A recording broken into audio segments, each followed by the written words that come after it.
up your mind on the 1MDB scandal? Yes, but I'm definitely susceptible to change.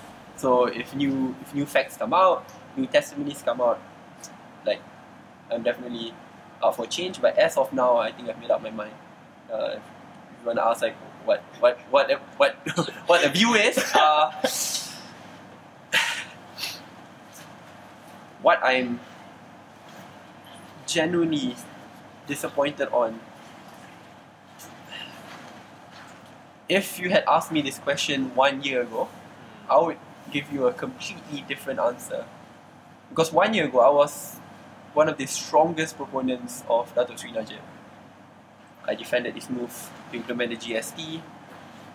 I adored his administration when he pushed for the AUKU to be repealed, for the amendment of the Sedition Act, the repealing of the ISA, and like obviously there are a lot of imperfect actions which happened in between. However, he was still very progressive.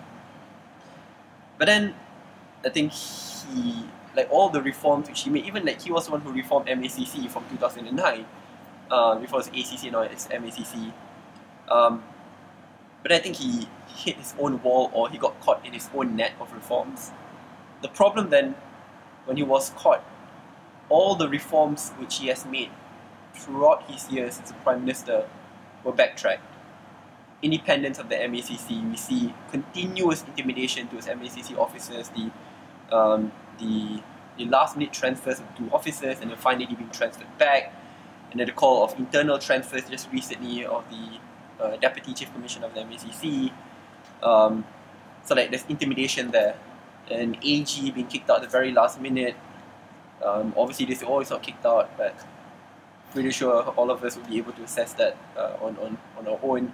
Dissenters within the cabinet getting kicked out, and very, very conveniently kicked out, especially during the height of the scandals. At the height of the scandals, we should be more transparent and open, not silencing individuals on the basis of political reasons. And the reason was because of politics. It wasn't because this is for national interest.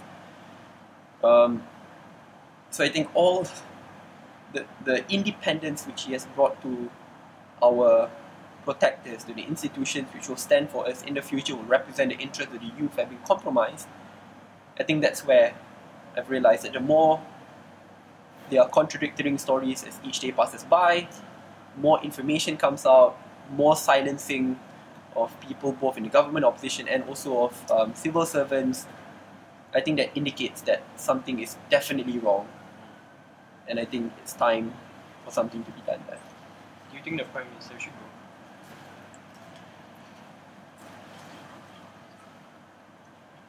I think, and this is a stance which I've taken before, because I'm not a judge, I'm not the MACC prosecutor, but if you are in a national scandal, and it is a national scandal, like you can't just sideline this, the fact that it has lasted for approximately a year is indicative that this is a national scandal. And the fact that our institutions and integrity of our institutions have been scathed, I think it is critical for him to step down, or at least momentarily step down, and then for there to be a royal inquiry and a royal commission to be set up for independent inquiry, so that the point in which the power is no longer there to intimidate and intrude into the investigations which are ongoing, only then will we be able to know whether the outcome of the investigation is genuinely true and neutral. So he doesn't have to, like, if he's genuinely clean and he is not guilty, I think being embroiled in this national scandal, the most strategic and easiest thing to do is to step down and allow for inquiries to happen. And if he is vindicated in the future through those inquiries, then he can get back into power. But at least he gets back into power with the mandate of the public to be seen as a legitimate leader, not a leader which is still embroiled in this national scandal and chooses to cling on to power, intimidate individuals, compromise the integrity of our credible institutions. I think he should step down to clean his name, and if it is not clean, then action should be taken. But if he is able to clean his name, then I will gladly accept him as my Prime Minister.